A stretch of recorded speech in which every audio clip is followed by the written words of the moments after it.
Yesterday, November 5th, was Election Day. This year, Americans voted on a number of issues, including electing the president for the next 4-year term. This morning, students awoke to find that Donald Trump had been elected the 47th president of the United States. I went around campus to gather students' thoughts, feelings, and reactions to the election results. It's not the result I was hoping for. I'm a Democrat, but I think there's, tomorrow's going to be better. Things are going to get worse before they get better.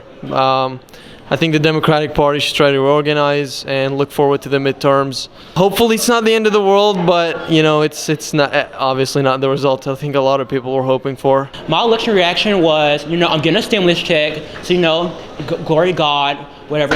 But you know what? We got an old in office now. So, might have to go back to Africa.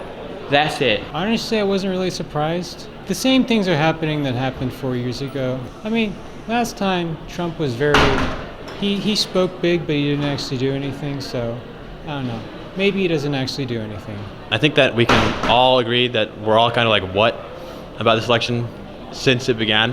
I think it could be worse, and I think that people are freaking out right now, and I feel really sorry for people. I'm praying for Thanksgiving coming up for everybody. I'm going to be the one that gets my aunt going, so it's not going to go well because it's going to be my fault. But I pray that everybody else goes well. I think it's going to go better than people are afraid of. I really do. The word that's been coming up for me is numb today.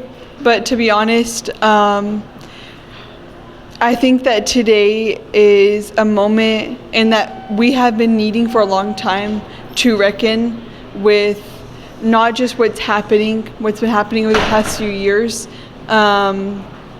but with the structure and the foundation of our country that is built on genocide and racism and a capitalist structure that does not care about its people.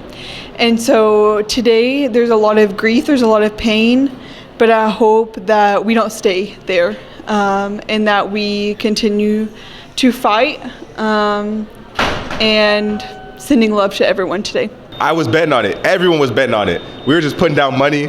We were like, what's the swing state gonna do? What's the other states gonna do? We were waiting for when Pennsylvania turned over. Oh my goodness, I was surprised. I was so surprised because I was like, I thought that was a blue state. And so when it turned red, I was like, oh, yep, they're cooked. They're cooked. We're all cooked. My thoughts on the election is this sucks, and I don't know what the future is going to hold. Yeah, so I think the results suck. I don't think people were hoping for this, and I just think misogyny runs really deep in this country. So I'm actually surprised by the results of the election because we expected that Harris would win, but Trump won. I'm surprised that people voted for him because he's a felon. I know some people might disagree with me, but he had a lot of things at the end of when he lost the election and the Capitol and all of these events. I did not expect that he would win now, and he won also the popular vote. He also won the popular vote, which is also surprising. This is really embarrassing for our country. I think that we need to actually care about women and minorities, and this is just, it's frightening and scary, and if anything bad happens, we gotta work together to figure it out, I guess. I certainly wasn't happy. I didn't vote for the guy. I can't stand him, quite frankly, but nothing I can do about it. So just have to hope that some kind of good comes from this, and I just have to brace myself for the chaos that I'm about to witness for the next 4 years. For BCN Weekly Report, I'm Izzy Spence.